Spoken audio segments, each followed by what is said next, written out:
my three good companions, just my rifle, pony and me. Quelle est la première image qui t'a le plus marqué? Autant que je t'en Alors, souvienne. ouais, j'ai réfléchi longtemps, hein, parce que j'avoue que c'est une question qui me. Enfin, une fois que tu l'as posée aux invités des émissions que j'avais écoutées, ça m'a beaucoup questionné. Je me suis demandé si est-ce que quelque chose de naturel était une réponse correcte. Enfin, est-ce que je pouvais dire un coucher de soleil ou un paysage? Parce Ah que bah oui, voilà, carrément. ok, parce que je pense que c'est plus ça. Moi, c'est plus vraiment, j'ai une obsession pour les couchers de soleil et globalement les paysages euh, de fin de journée et tous les débuts de journée quand il y a des lumières un peu rasantes. Donc je pense que voilà, mes vraies premières obsessions, enfin mes vraies premières images marquantes, c'est durant des voyages en famille dans différents pays et d'observer ce monde qui s'offre à nous. Je pense que ça reste toujours la plus grande source d'émerveillement. Ça reste des paysages, même si voilà, je voyage quand même beaucoup moins que ce que j'ai pu voyager. Et après, quand même pour revenir un peu sur une réponse plus conventionnelle ou en tout cas plus liée à l'art, je me rappelle, en fait, ça va être improbable, mais la jaquette dans un vidéoclub auquel j'allais quand j'étais tout petit de Evil Dead 3, je crois que c'est ça, où donc t'as Ash qui est en haut d'une espèce de petite colline de squelette avec une fille dans les bras et il a sa tronçonneuse dans la main. Enfin, et c'est une image qui m'a mais marqué. Je me rappelle, j'ai jamais vu le film. Je voyais pas le film à l'époque parce que j'étais super petit. Mais dès que je rentrais en vidéoclub, je me collais devant cette image et je la regardais et elle évoquait énormément pour moi. Et je pense que c'est une image qui évoque vraiment ce rapport au côté jouissif et décomplexé de l'héroïque fantasy, du genre, du fantastique, un côté jubilatoire en fait dans ce que ce cinéma peut proposer. Et bon, après coup, j'aurais découvert le film bien, bien longtemps après. J'adore ce film, mais c'est vrai que cette image, elle a un côté. Je pense que c'est Sam Raimi, il a dû faire partie de la conception du truc parce qu'on sent son dynamisme dans cette image. Elle est tout de suite iconique, quoi. Et elle a un côté ultra héroïque, alors que bah, c'était quand même une grosse pantalonnade. Ça me, enfin, évite d'être 3 aussi. Et c'est ça la grande force de ce mec, c'est d'avoir toujours réussi à, malgré le fait qu'il fait des films ou qu'il ait fait des séries B, en fait, elles sont cinématographiquement, il y a déjà tout pour rendre les choses impactantes. Donc voilà, j'ai eu la chance de pouvoir réfléchir à cette question avant, je suis pas mécontent. Deux questions. On va revenir sur les couchers de soleil que tu as pu observer comme ça dans différentes parties du globe. Tu te souviens avoir toujours été quelqu'un qui était très très observateur du quotidien? Non, je pense pas, et je pense pas l'être toujours. C'est vrai que je me rends compte avec le temps que je suis pas quelqu'un d'extrêmement observateur, je suis quelqu'un qui par moment est en recherche de moments vraiment d'essayer ouais, de trouver ce moment parfait, quoi, dans des moments, enfin, tu vois, dans des endroits, dans des lieux. Et je suis d'ailleurs quelqu'un qui est longtemps vécu avec une espèce de nostalgie de moments que j'avais vécu et que j'avais envie de revivre, enfin, où je savais, par exemple, j'ai vécu dans plusieurs villes, assez longtemps à chaque fois. Et donc, j'ai des points comme ça dans des villes où je sais que si j'y retourne, j'aurais envie de revivre ce moment, de réécouter cette chanson dans ce bar-là, parce que bah, c'était un moment magique, quoi. Et donc en fait, je fonctionne plus comme ça.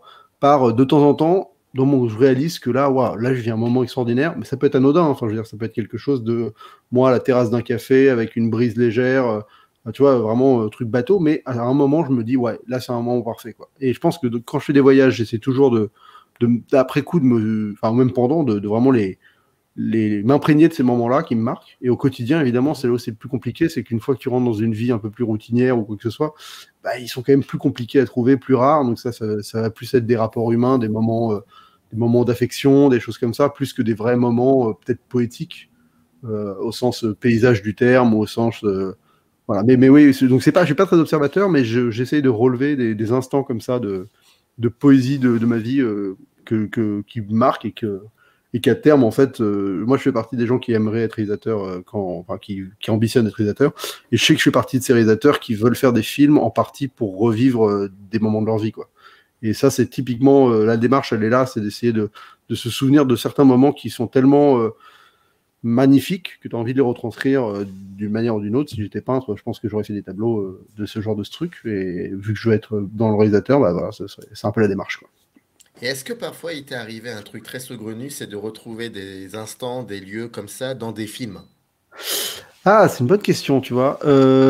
Alors non, pas genre enfin, pas de manière aussi premier degré, mais par contre, il y a des films qui me donnent l'impression de vivre ce genre d'instant. Ouais, ça arrive.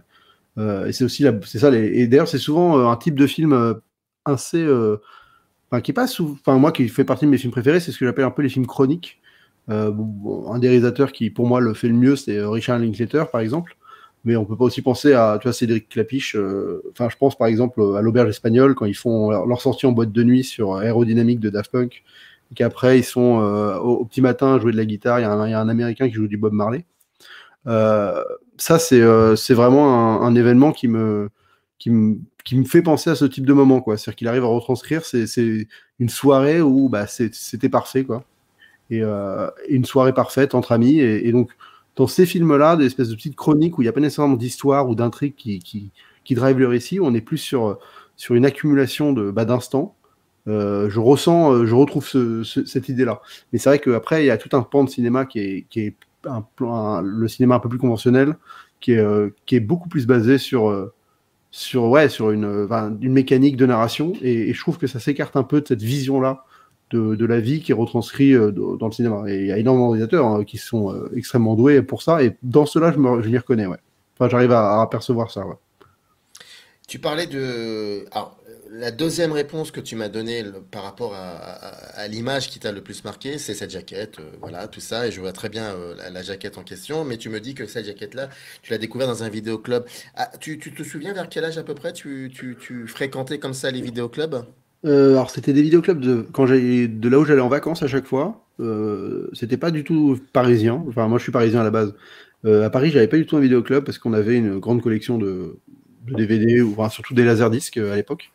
Mais là où on allait en vacances, je devais avoir entre 5, ça a dû courir de mes 4 jusqu'à mes 10 ans, quoi. À peu près 4-12 ans, ouais, au vidéoclub. Chaque vacances, il y avait deux passages par semaine au vidéoclub minimum. Et est-ce que tu as été entouré par ce qu'on appelle des passeurs ou des passeuses, des personnes qui t'ont... Ouais, bien sûr. Ouais, moi, le vrai passeur de cinéma, c'est mon grand frère, parce que c'était lui qui était en charge d'acheter en fait les contenus vidéo à la maison. Et donc, il y avait un peu un rituel. Lui, il était en pension. Nous, tous les week-ends, on allait dans une maison de campagne familiale. Et lui, sur le chemin de sa pension, donc le vendredi soir, il passait au grand magasin du coin et il achetait pour, je sais pas combien de francs de laserdisc. Il achetait les nouveautés, quoi. Et donc, il débarquait à la maison tous les vendredis soirs avec 5-6 films nouveaux. Et donc, bah, on en découvrait un ou deux dans le week-end. Après, moi, j'étais pas pas toujours intéressé nécessairement, mais en tout cas, j'ai toujours été baigné dans ce côté. Il y a des nouveaux films qui sortent, on les redécouvre, on les voit, et surtout, il y a eu un vrai passage de classiques de l'époque. Enfin, moi, je fais partie des gens qui ont eu la chance de découvrir, par exemple, les Star Wars en laserdisc, les éditions originelles, avant les rééditions de Lucas, que j'ai vu des dizaines de fois. Enfin, voilà, tout un pan de la culture, surtout américaine, toute la culture un peu ambline des années 80, tout ça, c'est des films que vraiment j'ai réussi à découvrir, mais en fait, beaucoup de films matures, je me rends compte avec le recul qu'il n'y avait pas de distance de problème, enfin, c'est question de montrer un film adapté ou pas à un enfant dans ma maison, c'était pas du tout une question. Donc j'ai vu Aliens de Cameron, j'ai dû le voir à 6 ans, 2000 ans Odyssée de l'espace, je l'ai vu plein de fois quand j'étais gamin. Enfin voilà, il y avait beaucoup de films comme ça qui, en fait, vu que je suis le dernier d'une grande fratrie, et donc en fait, on ne sélectionnait pas les films pour moi, j'étais là et regardais des films, quoi. Donc j'ai surtout baigné dans cette espèce d'ambiance où les gens regardaient des films et je venais comme ça m'incruster dans les séances que les gens faisaient, et donc ça pouvait être tout et n'importe quoi. J'ai vu des films qui m'ont un peu traumatisé, juste parce que j'avais pas l'âge, des trucs alors, qui aujourd'hui seraient pas des films d'horreur, ou enfin même des films traumatisants, quoi. Mais c'est sûr que voilà, ça fait partie de cette.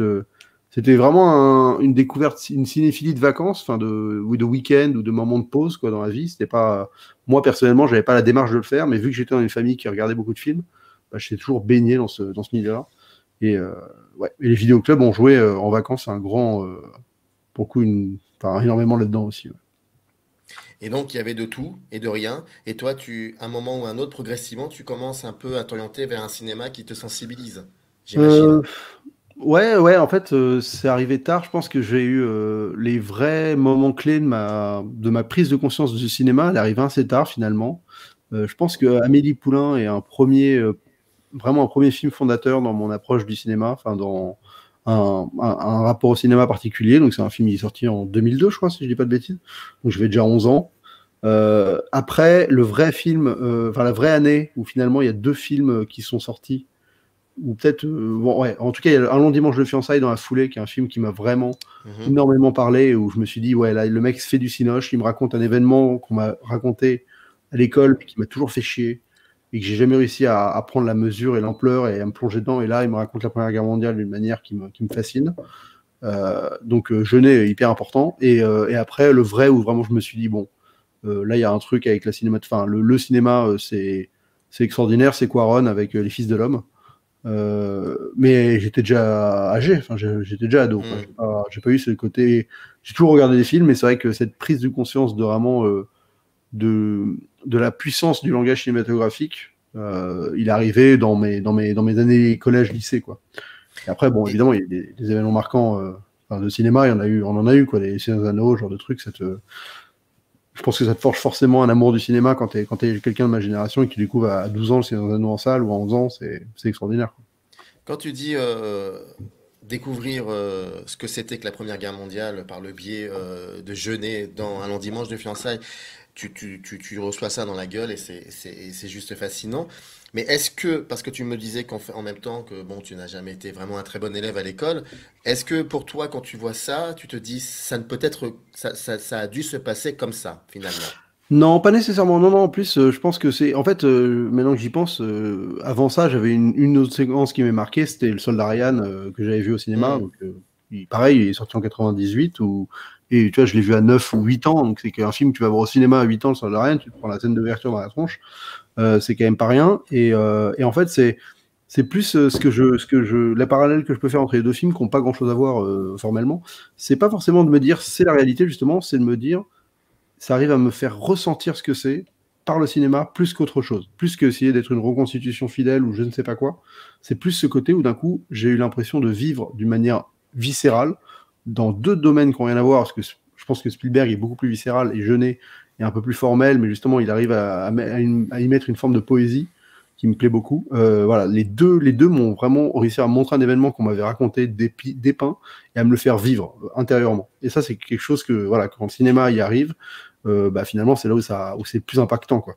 Et je pense à plein d'autres. Enfin, voilà, après, une fois que tu rentres dans le trou du lapin, là, t'as tous les films, en fait, finalement, véhiculent un peu ça. Les bons films véhiculent comment te raconter un sentiment d'aventure, un sentiment, même une histoire, une partie de l'histoire, ou voilà.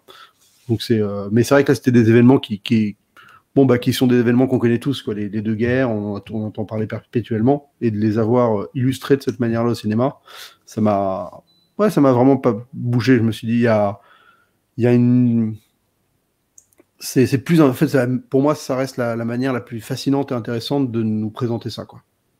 Et à partir de quand tu as commencé réellement lorsque tu recevais les films, à vouloir en parler? À partir de quand? C'est arrivé tard, en fait, hein, vraiment. Je pense que, fatalement, j'ai fait une fac de ciné juste après le bac, donc il y avait un lien. Je commençais dans le truc. Je pense que c'est arrivé en terminale, à peu près. Donc c'est arrivé tard, vraiment. Après, dans l'idée, je regrette de ne pas avoir mis en place une chaîne YouTube plus tôt, parce que ça m'aurait permis vraiment de m'exprimer plus facilement et surtout plus régulièrement, et donc d'affûter un peu cette espèce de vision qu'on peut avoir. Mais voilà, finalement, j'ai mis quasiment presque 10 ans après. J'ai ouvert ma chaîne YouTube à 25 et 26 ans, donc j'ai fini mes études et j'ai ouvert ma chaîne YouTube après, ce qui est dommage, parce que les deux sont extrêmement bien, complémentaires. Moi, je recommande à toute jeune personne qui est étudiant en cinéma d'ouvrir une chaîne YouTube, ou bon, je pense qu'une chaîne YouTube pour parler de cinéma, c'est quand même le meilleur médium en parallèle, parce qu'en fait, la réflexion que tu vas avoir sur les films que tu vas consommer pendant tout ce que tu vas apprendre dans ton cycle universitaire, tu peux le retranscrire d'une manière personnelle sur YouTube, et ça donne, ça enrichit les deux, quoi. Les deux s'enrichissent, et je regrette vraiment de ne pas l'avoir fait, parce que j'aurais fait des vraies vidéos passionnantes à l'époque. Au final, j'ai réussi à en faire des intéressantes après, mais en tout cas, j'ai un regret de ne pas être passé sur ce médium plus tôt, quoi. Et l'écriture dans tout cela. Ouais, je suis nul. Non, je sais pas. Enfin, ouais, c'est un gros problème dans ma vie, c'est que j'ai raté un coche à un moment sur l'orthographe et par paresse et manque de rigueur, j'ai un complexe d'écriture. Je suis capable d'écrire des scénarios parce que je sais qu'il va y avoir quelqu'un à un moment qui va m'aider et à me relire. Mais voilà, c'est pas la forme, n'est pas forcément ce qui compte le plus. Mais je veux dire, je suis incapable d'écrire un tweet sans faute d'orthographe, donc tenir un blog, par exemple, ça m'aurait aidé, enfin, j'aurais dû le faire, parce que ça m'aurait aidé à corriger, enfin, en fait, c'est en faisant que tu t'améliores, donc ça m'aurait aidé à corriger mon orthographe, mais en fait, c'est pas par là nécessairement que j'aime bien écrire pour que ce soit mis en forme différemment plus tard, mais juste écrire pour que ce soit lu comme ça, là, c'est là où je suis pas assez en confiance sur mon style pour m'autoriser ça. Je vais franchir un grand pas pour aller directement sur ta chaîne YouTube, mais je vais revenir après à partir. Mais parce que sinon je vais oublier la question. Mais quand tu fais tes vidéos, j'imagine que il y a une structure qui est écrite. Et comment elle se déroule? Alors déjà, est-ce que l'écriture à ce moment-là est assez douloureuse, comme tu l'as plus ou moins dit il y a quelques minutes? Et surtout, comment tu structures tes vidéos? Comment tu structures une vidéo surtout? Bah, c'est là où, ouais, en fait, je structure pas, quoi. Enfin, je me lance dans un sujet. Tu vois, par exemple, là, je dois avoir 6 ou 7 vidéos. Souvent, j'écris sur mon téléphone. Donc, j'ai une idée, je regarde un film, il y a une idée qui pop. Je commence à partir. Alors, il faut toujours une phrase un peu bateau pour démarrer, tu vois. Enfin, vraiment une phrase qui commence de tout temps, ou je sais pas quoi. Tu sais, un truc vraiment bateau qui m'offre une direction. Et après, je me lance, et souvent, en fait, c'est vraiment un travail de déblayage, quoi. J'écris, je tombe sur une idée qui va me faire dire, attends, mais cette idée-là, en fait, elle rejoint une autre idée, il y a un film qui l'a fait, ah, pourquoi pas, ah bah oui, il faut que j'aille vérifier, donc là, je vais vérifier avec toutes les... Et en fait, c'est plus un travail de... Enfin, soit je me suis donné un...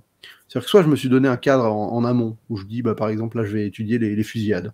Donc Oui, pendant, tu l'as fait voilà, d'ailleurs. Tu l'as voilà, fait exactement. d'ailleurs. Donc là, pendant Hmm. 6 mois, j'ai regardé des fusillades avant d'écrire quoi que ce soit.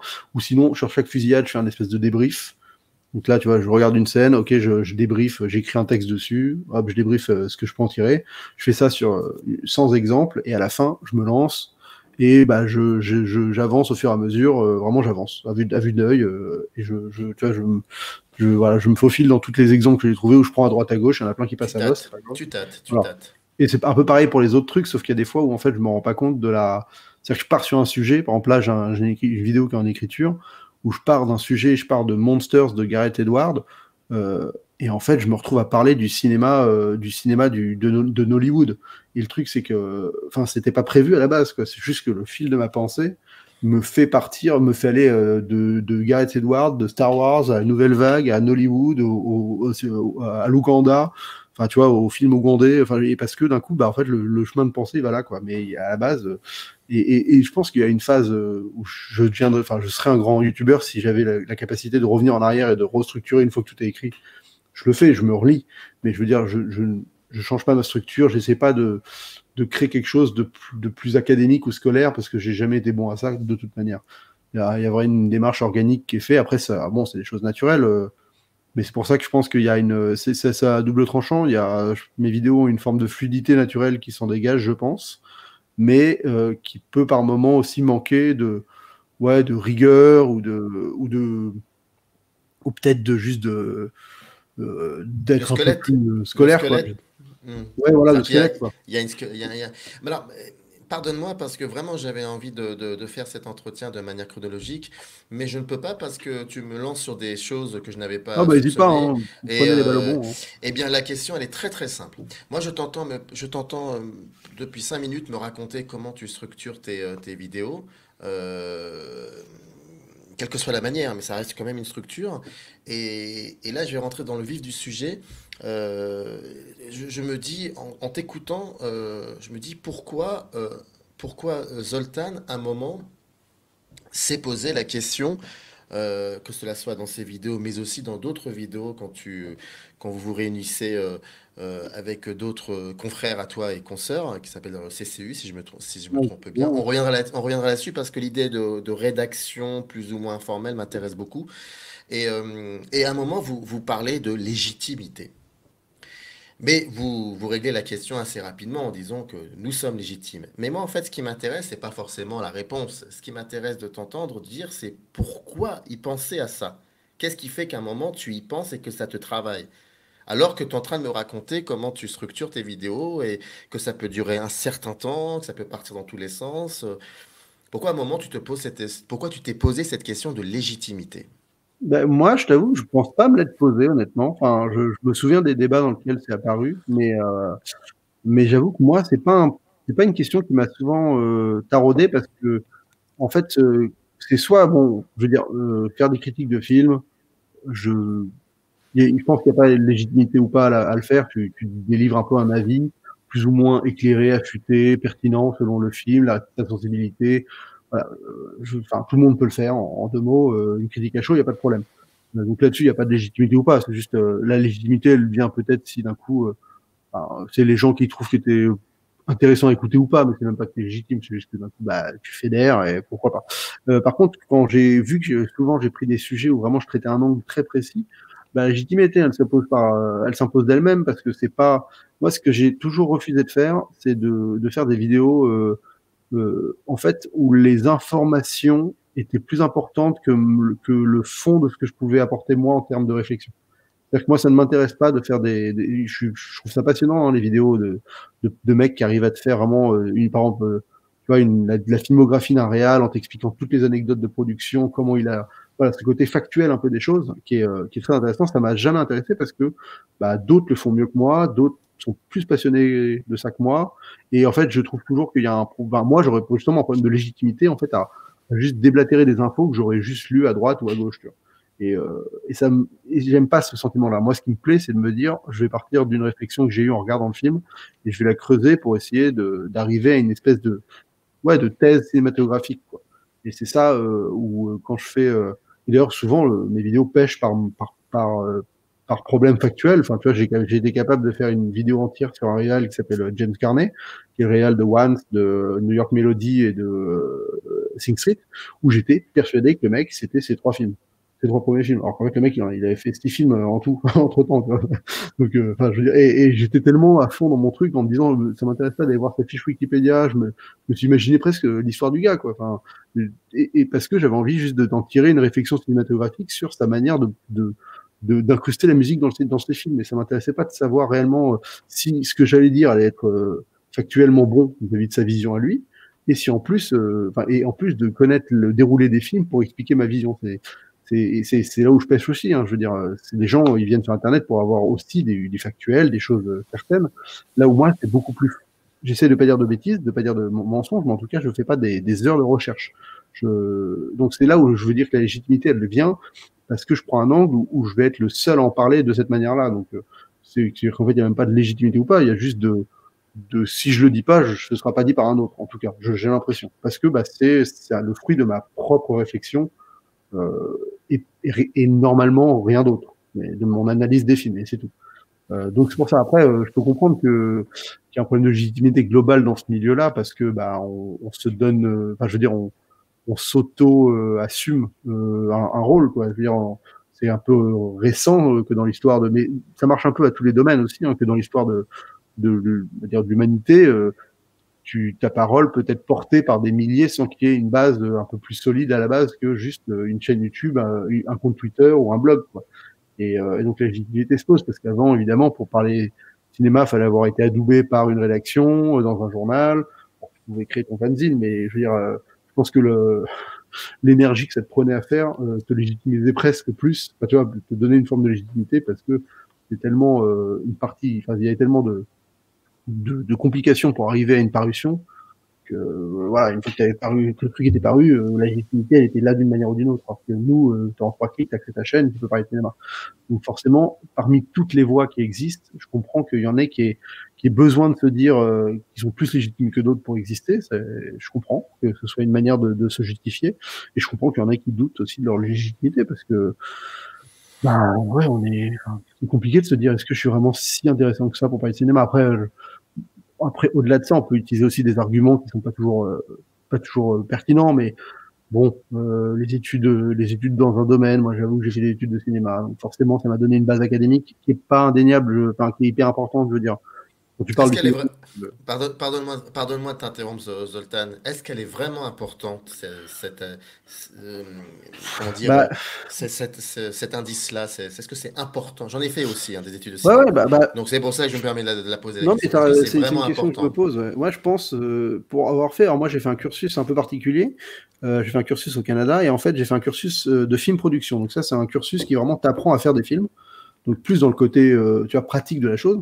Et en parallèle de ça, et j'avais un... parce qu'au Canada, c'est des facs américaines, donc tu as plein de cours qui viennent se greffer et tu es obligé de faire des Mhm. cours annexes pour avoir ton diplôme. Et en parallèle de ça, donc j'ai suivi quasiment un demi-programme de film study, donc d'études filmiques. Et pour le coup, donc déjà, c'est deux légitimités qui n'ont rien à voir. Je veux dire, en film production, tu vas apprendre à faire un film, ce qui est hyper intéressant pour apprendre à parler de cinéma, parce que tu es dans le concret, tu sais comment les choses sont faites, comment les optiques marchent, la lumière marche, enfin, le matériel fonctionne, le déroulé d'un tournage. Donc, ça t'apporte une vision technique des choses qui t'offre une légitimité technique sur certains sujets. Mais est-ce que c'est intéressant ou pas? Je pense pas que ça passionne la majorité des gens. Et Film Study, bah là, ça va te donner une espèce de légitimité académique, plus en effet sur bah voilà, l'histoire du cinéma, par exemple, connaître les mouvements qui ont jalonné toute cette histoire. Ça, je veux dire, ça va te donner une légitimité jusque quand tu vas dire un truc, quand tu vas t'extasier sur quelque chose, potentiellement tu sauras d'où ça vient, donc et bah oui, tu vas pouvoir retracer un peu plus le cours des choses et avoir un peu plus d'emprise sur les sujets. Mais c'est pas pour ça que tes arguments seront plus pertinents qu'un autre et que tu vas avoir plus de légitimité non plus. Mais en effet, il y a quand même un bagage qui t'a été fourni par une institution qui t'a enrichi d'une manière que si tu veux faire la même chose tout seul, et tu peux avec le cinéma, c'est ça qui est beau, c'est que si tu es passionné par le truc, tu peux te plonger dans différentes périodes et te plonger dans la filmo de plein de mecs et essayer vraiment d'explorer le cinéma et d'avoir une connaissance quasi encyclopédique en étant tout seul dans ton salon. Donc ça, c'est pas un problème. Le truc, c'est qu'il faut un peu la faire, cette démarche-là. C'est-à-dire que tu vois, commencer le cinéma français avec la nouvelle vague, par exemple, c'est un peu, bon bah oui, mais en fait la nouvelle vague, ça existe pourquoi? Bah parce qu'il y avait ça avant. Et avant ça, il y avait quoi? Bah il y avait ça aussi. Et tu remontes dans le temps. Et là, d'un coup, tu comprends réellement ce qu'est la nouvelle vague, et donc tu comprends bah, quasiment l'intégralité de ce que va être le nouvel Hollywood, et donc de comment enfin, tu vois, toute l'histoire du cinéma, déjà, c'est un sujet qui est hyper intéressant pour juste à comprendre le cinéma en soi.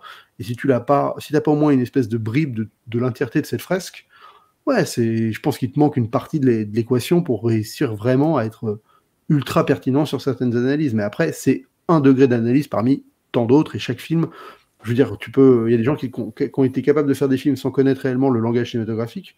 Donc, il y a des gens qui peuvent en parler sans connaître le langage cinématographique, et encore moins sans connaître l'histoire du cinéma, parce que un film, ça parle d'une chose, enfin, c'est une histoire, ça peut être abordé de tellement d'angles différents que tu vois, t'es pas obligé d'avoir d'avoir fait des études de film pour parler de cinéma. Enfin, plus l'inverse, t'es pas obligé d'avoir fait des études de cinéma pour parler d'un film. Par contre, pour parler de cinéma en général, bon, bah forcément, il faut avoir étudié le sujet. Tu parles beaucoup de subjectivité, mais par exemple, il y a une vidéo que tu avais faite, plusieurs d'ailleurs, mais il y en a une dont je me souviens parfaitement, c'est quand tu voulais reprendre les plus grands films de l'histoire du cinéma, si je me trompe pas. Mhm. Et là, ça m'intéressait de voir quelle était ta subjectivité à ce moment-là, mais si je me trompe pas, tu t'étais basé sur une liste, sur la liste, Exactement, ouais. oui. Et là, là, je t'avouerai que je n'ai plus rien compris. Je me suis dit, tiens, pourquoi faire ça alors qu'il pourrait puiser dans ses souvenirs et c'est ça qui pourrait être encore plus intéressant. Et c'est pour ça que quand tu me parles de subjectivité totale et assumée, je ne comprends pas le paradoxe et la contradiction avec, par Euh, exemple, cette vidéo-là. Ben non, alors, cette démarche, je la trouvais plutôt intéressante à faire, en fait, parce Je que la ça me... critique pas, je ne Ouais, non, critique non, du mais tout, pas du tout. En fait, je les oppose et je ouais, bien comprends pas en sûr. Bah, fait. en C'est fait, pour ça. c'est-à-dire que elle me permettait justement d'aborder les films. Donc j'ai pris le classement IMDb. Le classement IMDb, c'est un peu le Internet Mm, Movie Database. Voilà, mm. c'est un des classements qui a le plus de votes sur chaque film et qui donne les 250 meilleurs films de tous les temps, selon les internautes du monde entier. Donc j'ai pris la liste, je suis parti de 1 et je crois que je suis allé jusqu'à quasiment 100. Et en fait, ça me permettait de pas passer mon temps à justifier l'ordre des films. Et en fait, à juste aborder les films, donc ça va être souvent des bons films quand même, les uns après les autres, et de pouvoir en parler, tu vois, de manière rapide, efficace, qu'est-ce que j'en pense, et d'ailleurs, et de pas devoir perpétuellement me dire, bon bah ce top, là je l'ai mis là, bon il est moins bien que le précédent, mais il est mieux que celui d'avant, et en plus bah il est forcément là parce que c'est un des meilleurs films, tu vois, de me détacher de ce côté, de devoir argumenter perpétuellement pourquoi ce film est là. Moi comme ça, j'ai éclipsé ça de l'argumentation de cette vidéo, et au moins je peux parler directement que du film et de qu'est-ce que j'en pense rapidement de ce film, ce qui permet par exemple quand je tombe sur Scarface qui doit être je sais pas 35e, bah je suis apte à dire oh Scarface bah en fait j'aime pas trop enfin voilà parce que il est dans le top, moi je l'aurais pas mis dans le mien et donc et ça évite d'être dans une espèce de complaisance et surtout de d'auto-justification perpétuelle, de devoir tu vois assumer un ordre qui est le tien et qui implique d'avoir réfléchi à cet ordre, je veux dire casser le top des 100 films 100 meilleurs films de tous les temps. Enfin, moi, honnêtement, j'ai eu presque l'impression que c'est le boulot d'une vie, quoi. Je veux dire, enfin, tu vois, le jour où tu poses ça quelque part, c'est que t'as, ouais, attends, attention, quoi, t'as posé les 100 meilleurs films de tous les temps, c'est pas rien, quoi. Donc, c'est pour ça que c'était plus simple pour moi de me planquer derrière un top préétabli et de pouvoir juste dérouler tranquillement un parcours dans ces films-là, quoi. Un moment, dans une des vidéos que tu as faites avec le CCU, d'ailleurs, la vidéo en question, tu animais l'émission à ce moment-là, tu proposais à tes confrères un jeu assez sympa où tu expliquais qu'il fallait choisir un réalisateur par pays. Et, euh, et donc, voilà, il y a eu plein de propositions, tout ça. Et à la fin, tu dis que tu t'aperçois finalement que tu n'es pas assez curieux. Ouais. Et ça m'a marqué, cette phrase. Elle m'a extrêmement marqué. J'avais l'impression que là, à ce moment-là, en tout cas, par rapport à tes confrères, tu étais pratiquement le seul qui doutait, en fait. Ouais, bah, je Et peux. ça m'a beaucoup marqué, ce moment-là. Bah, non, mais enfin, je me souviens très bien en plus. Ouais, bah, en fait, j'ai la chance. Bah, déjà, on revient encore au rapport aux études, c'est-à-dire que dans mes études, j'ai étudié des courants, mais dont on parle plus du tout aujourd'hui, quoi. Enfin, tu vois, je veux dire, les films, par exemple, l'industrie du cinéma de la révolution chilienne à l'époque, chilienne cubaine, je me rappelle Juan Quinquin, là, l'aventure de Juan Quinquin, c'est genre. Enfin, c'est un film qui m'a ultra marqué, tu vois, et toute cette histoire-là autour de comment ils ont essayé de créer une industrie cinéma totalement égalitaire, où les gens changent de poste tous les jours et tout ça. Et, euh, et en fait, c'est un truc dans l'université, j'en avais presque marre en fait de me taper des films sénégalais, des films tu vois, cubains des années 60, des films mexicains des années 40, là. Enfin, je veux dire, j'ai bouffé du cinéma de toute la planète tout le temps. Et c'est vrai que depuis que je suis revenu dans mon propre, on va dire, mon propre sillon, que je me creuse tout seul, bah, je me retrouve à malheureusement reprendre le cinéma mainstream, quoi. De temps en temps, je sors de la route, je vais voir autre chose, mais c'est vrai que globalement, entre les nouvelles sorties et les films, vraiment les films qui, je veux dire, il y a peu de films qui sortent de pays très exotiques qui nous arrivent, à part voilà les 3-4 pépites par an où on nous dit il faut voir ce film polonais, il faut voir ce film, parce que c'est un peu comme ça que ça fonctionne. Et donc en faisant cette vidéo, je me souviens m'être dit, putain, c'est con, c'est vrai que le cinéma japonais, par exemple, bah ouais, j'ai pas 4 noms à citer, quoi. J'en ai deux, trois. J'ai Miike, Takeshi Miike, Takeshi Kitano, Miyazaki, et puis après, je cale, quoi. Et c'est dommage parce que bah, je me doute que, enfin, je sais que c'est un pays qui a une histoire du cinéma totalement dingo, mais par contre, il faut prendre le temps, tu vois, de se poser et de voir en effet les films de Ozu, les films de Miyoguchi. Enfin, et cette année, j'ai eu la chance, mais même si j'ai arrêté bêtement, mais j'ai eu la chance de m'abonner à Mubi, qui est là une plateforme qui propose des films un film par jour, et ça m'a vraiment aidé pendant une période justement à me donner une espèce de bouffée d'air, de voir des cinémas de tous les pays différents, variés, et ça m'a fait du bien. Je me suis désabonné depuis parce que il y a un moment où leur système a un peu changé, ça m'a déstabilisé. Mais en tout cas, voilà, c'est vrai que c'est important d'avoir des moments de se. Et surtout, en fait, je côtoie des gens qui ont des cinématographies, enfin des cinéphilies ultra alternatives. Je pense à mon ami Guillaume Boucaud qui est intervenu quelques fois sur ma chaîne, qui lui, pour le coup, si tu regardes ses tops de fin d'année de chaque année, t'as aucun film que tu connais quasiment parce que lui, ce qui l'intéresse, enfin, il a fait le tour en fait des films mainstream. Il trouve que bah, ça raconte un peu tout, enfin, toujours la même chose d'une manière pas forcément toujours très originale, et bah, il va vers, voilà, lui quand il m'explique que son réal préféré c'est Lav Diaz, qui est un Philippin qui fait des films de 9 heures, ça peut faire ricaner, mais en fait, bah, mine de rien, bah, il kiffe une cinéphilie qu'il est quasiment le seul à kiffer en France, enfin, tu vois, il cultive un truc qui est hyper précieux, je pense, Et donc, il y a... Je te rassure, il y en a beaucoup qui aiment bien l'Avdiaz en Oui, France. bien sûr, mais je, pas, en tout cas, sur Twitter, je le sens un peu seul, par exemple. Sur Twitter, c'est un peu différent, Voilà. certes, c'est vrai. Mais donc, c'est pour ça que lui, par exemple, me donne vachement envie de sortir des terrains battus. Et d'ailleurs, il faisait une hyper initiative pendant pendant Cannes, il nous envoyait tous, à un groupe de copains, il nous envoyait des films chaque jour, comme s'il y avait une sélection, de films qui avaient été sélectionnés à Cannes à différentes années. Donc, tu vois, on faisait un espèce de parcours cinéphilique grâce à lui. Mais le problème, c'est que c'est vrai que les gens, même moi, hein, j'arrivais pas à suivre la cadence, quoi. Mais en tout cas, j'ai vu des films géniaux de différents pays qui m'ont vraiment marqué grâce à lui, parce que je pense que la zone de confort cinéphile, elle est ultra facile à... Enfin, c'est facile de son goût, de rester dedans, quoi. Et d'en sortir, faut par moments se dire, ouais, non, mais en fait, il y a autre chose que les gros blockbusters et les quelques films d'auteurs américains qu'on connaît et les films français qu'on se tape et le bon film étranger du mois, tu vois, du grand réalisateur du pays ou de la petite perle montante. On ne voit que 0,1% des films qui sortent, quoi. Donc c'est un peu dommage de se contenter de ça en ayant l'incertitude d'avoir tout vu, quoi. Il y a quelque chose qui m'intrigue dans ce que tu dis. Euh, on a le droit de faire ce que l'on veut dans le sens où on parle de ce que l'on veut et on publie ce que l'on veut comme vidéo. Ça, c'est pas, ça, j'ai aucun problème avec cela. Mais j'entends et je vois le Zoltan de maintenant et que je vois les vidéos, j'ai l'impression que c'est deux personnages différents. Même si c'est vrai que dans les vidéos, bon, voilà, tu n'es plus masqué, mais tu t'appelais le critique masqué, donc c'est un personnage de fiction. Mais j'ai l'impression que là, t'entendre quand tu me parles de cette cinéphilie, voilà, le monde le cinéma est un territoire avec un puzzle, et il y a plein de morceaux comme ça à trouver qui représentent plein de pays. Mais sauf erreur de ma part, je ne vois pas ça dans tes vidéos. Ah non, mais c'est sûr et certain. Ouais, Après, c'est ça je me dis, tiens, c'est bizarre il fait l'effort d'aller voir d'autres films, mais on les voit pas dans ses vidéos.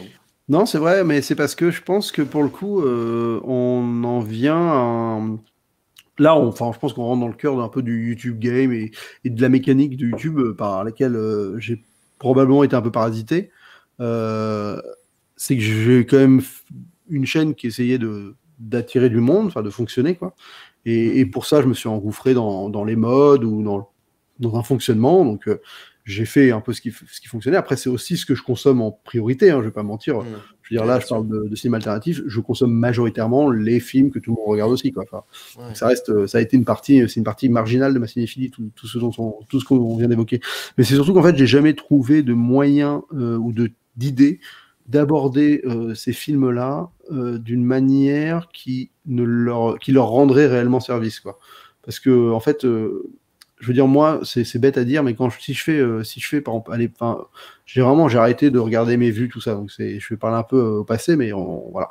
Mais si je fais 10 vidéos, que toutes les 10 vidéos, genre, je vais faire 9 films populaires, et qu'il y a une vidéo, je vais essayer de parler d'un film moins populaire, mais que j'aimerais faire découvrir, et que sur les 10 vidéos, elles font toutes 10 000 vues, et qu'il y en a une, elle fait 2000 vues, celle du film pas populaire. En fait, même si c'est 2000 personnes qui vont être sensibilisées à un sujet qu'ils n'auraient pas eu idée, ça me fait chier, en fait. En fait, ça me fait chier de me dire que, en fait, ce film, tu vois, j'arrive pas, et que ça me fait chier de me dire que j'arrive pas à proposer un sujet sur un film qui me passionne, mais qui est méconnu, qui arrive à, tu vois, à outrepasser le truc basique dont je peux parler d'habitude de manière plus anodine. Et en fait, c'est plus un problème vis-à-vis de moi-même de pas réussir à convertir ces films ou ces sujets-là qui sont peut-être un peu moins populaires dans des vidéos qui arriveraient à plaire au plus grand monde et à intéresser le plus grand monde par leur forme ou leur fond ou le concept. Et donc voilà, à chaque fois j'ai jamais creusé plus que ça, quoi. Et après malheureusement aussi, plus le temps passe et moins j'ai de temps et moins j'ai de temps pour regarder des films. Naissance d'enfants, tout ça, et moins ma cinéphilie a été étant riche, quoi. C'est vrai que je me rends compte que là je m'enrichis de vieux films que j'ai pas vus, de classiques, tout ça. Là cette année c'était une année plutôt intéressante finalement, vu qu'on était en pause un peu d'arrivée. D'ailleurs j'ai quasiment rien vu de 2020, mais donc c'était agréable. Mais c'est vrai que j'étais un peu dans une espèce de course en avant perpétuelle à la découverte de nouvelles choses, mais de nouvelles choses très mainstream quand même. Et c'est dommage parce que c'est vrai que faut pas perdre de vue que je pense que moi, mes plus grosses claques, à part quelques gros films, ça reste aussi des petites découvertes comme ça d'un film dont je ne m'attendais pas à me faire surprendre à ce point-là, quoi.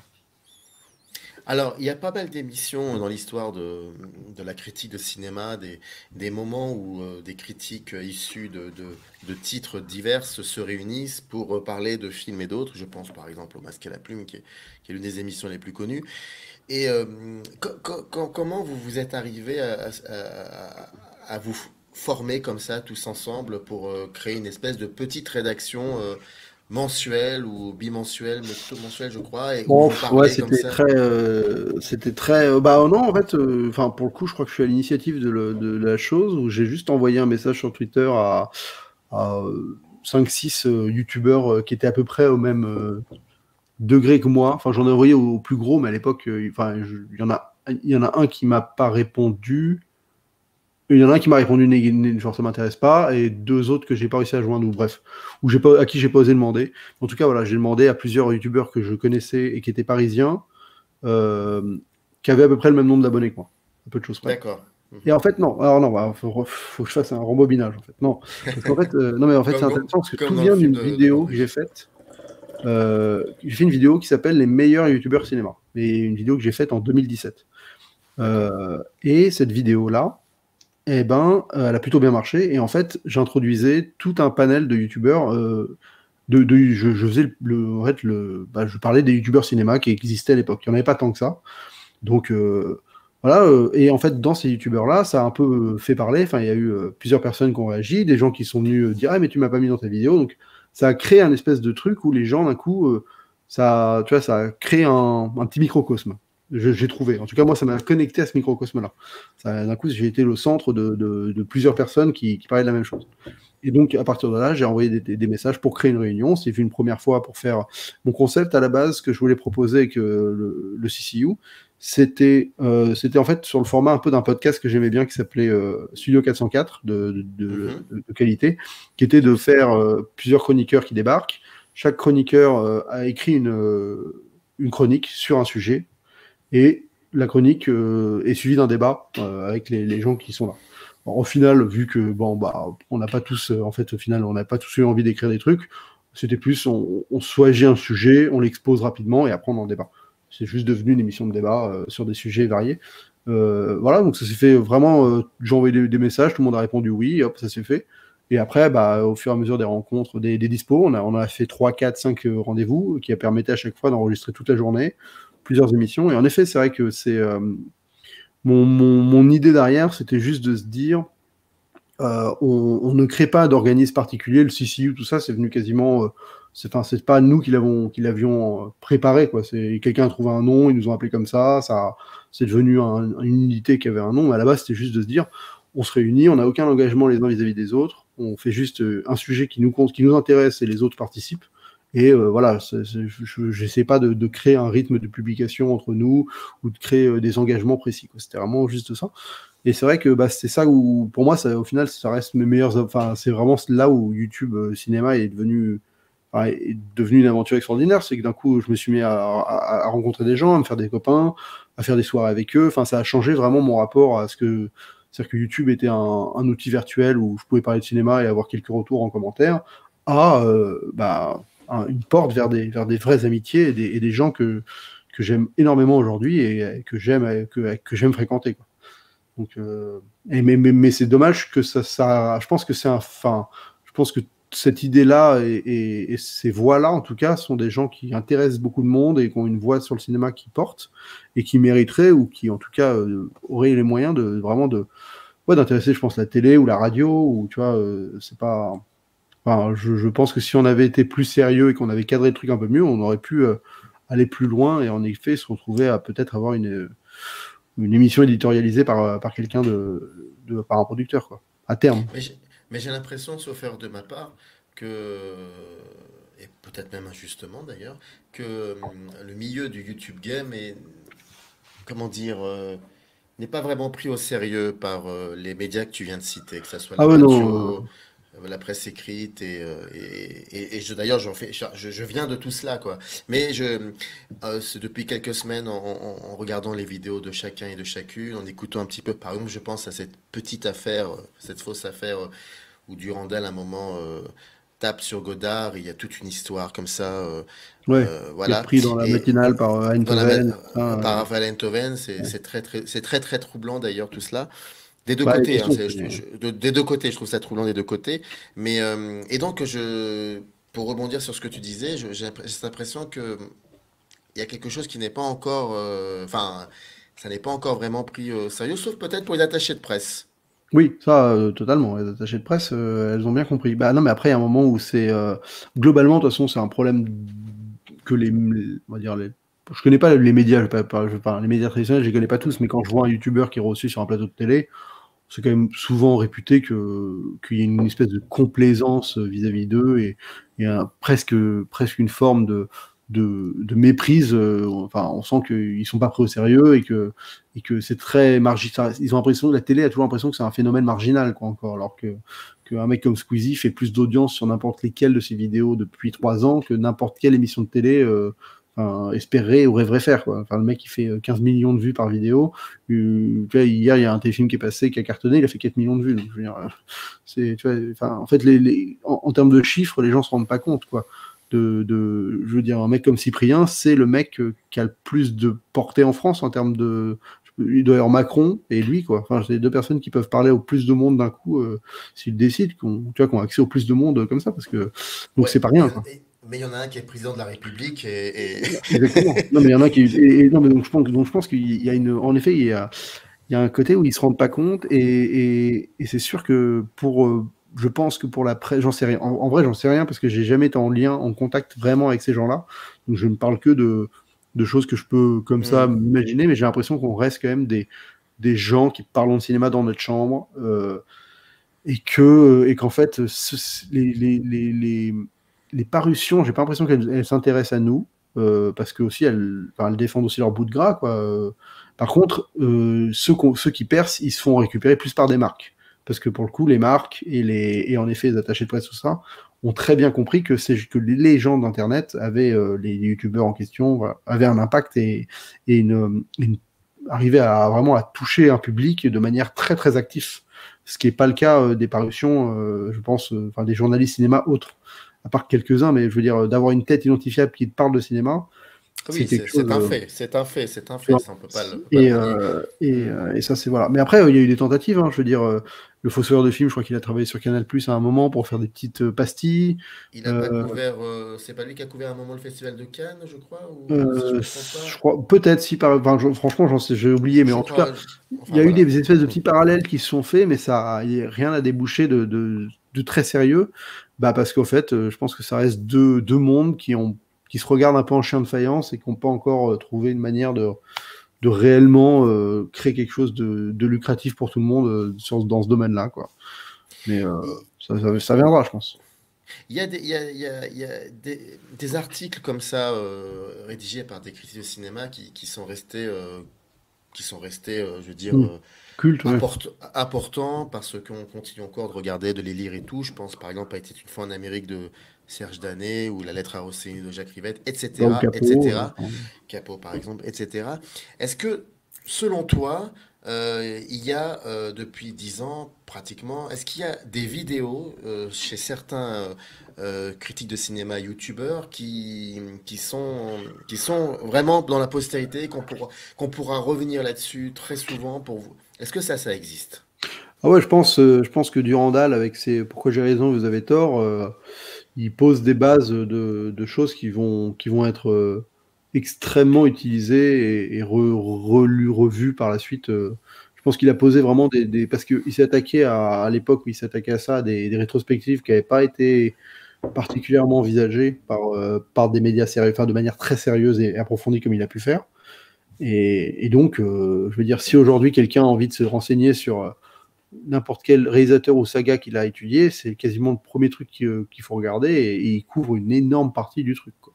Donc je pense que oui, lui, il a vraiment posé des bases intéressantes et qui vont être pérennes.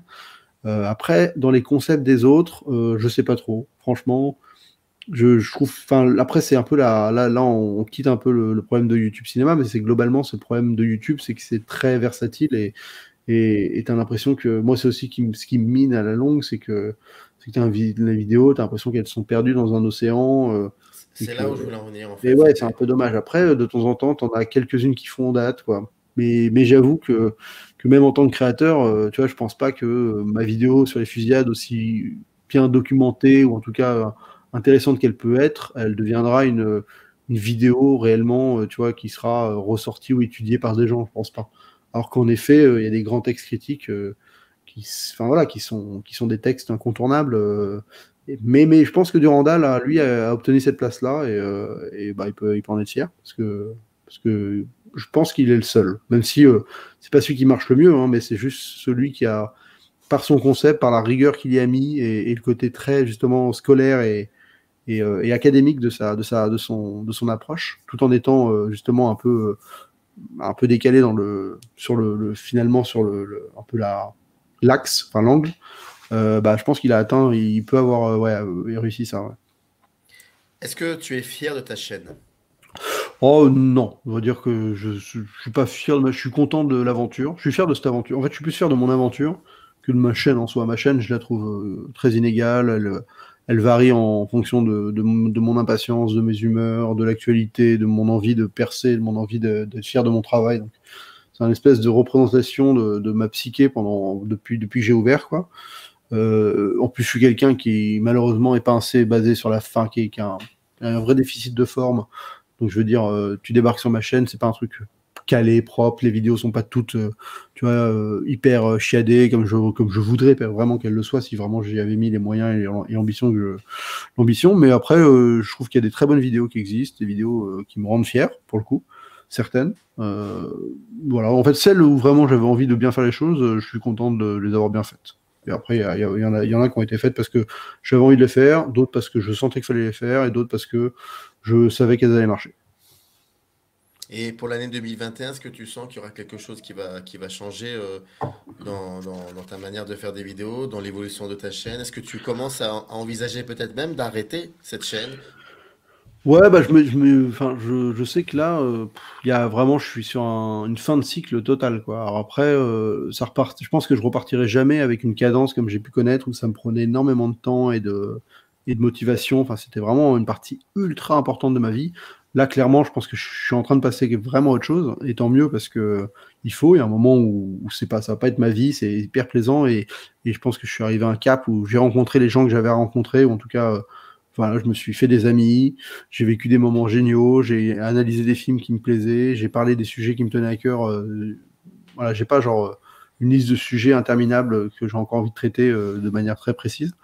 Après, je m'interdis jamais de réapparaître et de tenter des trucs, quoi. Voilà. Je pense que là, si je devais concevoir ma chaîne dans le futur, c'est une chaîne où je vais continuer à parler de cinéma et à rester dans cette gravité là-dedans, mais peut-être proposer plus de fiction, proposer des trucs vraiment très différents de ce que je pouvais essayer de faire par mon approche, ou à tenter des choses. Parce que là, je suis arrivé au point, de toute façon, j'ai plus rien à perdre. C'est-à-dire qu'il n'y a plus du tout d'essayer de créer une chaîne organique, précise, enfin, calibrée, quoi. Là, je fais tout, enfin, le fait d'avoir arrêté de faire des vidéos pendant quasiment 3 mois, à l'heure actuelle, c'est quasiment, enfin, tu plantes ta chaîne pour un bon bout de temps, parce qu'elle met beaucoup de temps à réémerger quand tu fais pas des vidéos très quali qui vraiment permettent d'être à chaque fois un événement, quoi. Moi, tu sais jamais sur quoi tu vas tomber. Donc, maintenant que j'en ai plus rien à foutre, je vais totalement faire ce que je veux, mais la cadence sera assez faible, c'est sûr. Arrive in the canyon, that's where I long to be, with my 3 good companions, just my rifle, pony and me.